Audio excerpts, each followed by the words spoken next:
Isang lalaki ang patay matapos barilin sa Quiapo, Maynila. Hinala ng mga residente roon may kinalaman ito sa rido o ubusan ng lahi.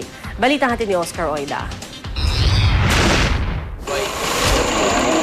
Wala na nagawa ang lalaki ito matapos siyang pagbabarilin sa madilim na bahagi ito ng Barangay 648 San Miguel, Quiapo, lungsod ng Maynila.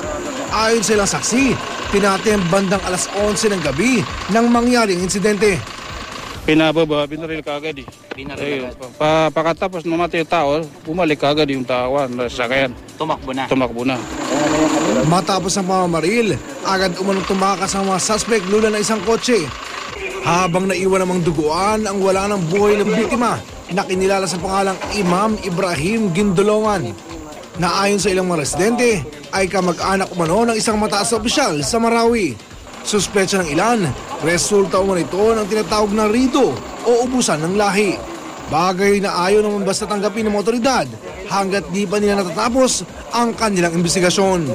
Kung may witness na nakakita, sana makipagtulungan at mag-report sa homicide para makapagbigay na impormasyon.